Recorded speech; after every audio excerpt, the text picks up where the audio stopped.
No single viewpoint can capture the fact of being human. For me, in principle, to be human is a work in progress, a given and a task. We could easily fill a book with this topic or run a conference. To me, that means being made in the image of God. It's to be made in God's image. Well, according to science, I'm one species among many. But according to the Bible, I'm made in the image of God.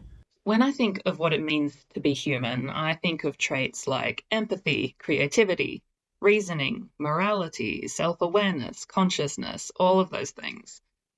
But I'm not sure if those things necessarily define humanity. I think what's unique for humans is that we're made in the image of God, and we're called to be in relationship with Him, to live in a way that reflects those qualities, even though we're also deeply flawed. Because if it is based on us, then we fall short in some way. So, for example, some people are impaired cognitively, so it's hard to engage with them and communicate with them. And then there are people also who have physical ailments. And so if we say that to be human is based on how cognitively sound we are or how physically able we are, then I think that would be inaccurate. One of the many things that makes us human is something that's summed up by one of my favourite bands in an album title, Human Frailty, and the band was Hunters and Collectors. We're frail creatures. We're not God, who is not frail.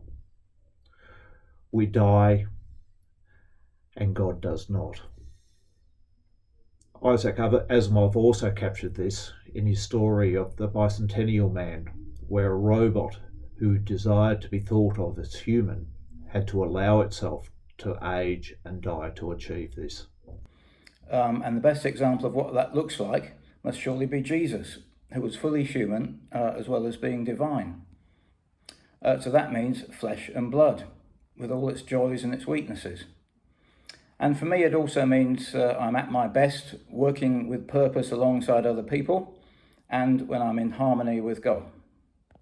That means that God has given me power, responsibility, and that He loves me. So we have the power to love God or to withhold our love, and we all have that power. And as my theological tradition, Byzantine Orthodox Christianity, reads Genesis 1:26-27. We are called to journey from being in God's image to becoming godlike, noble, and compassionate. Many things point to this truth. Paul calls it walking in the newness of life and being the new creation. So to be human is to be in the making, in Christ's grace.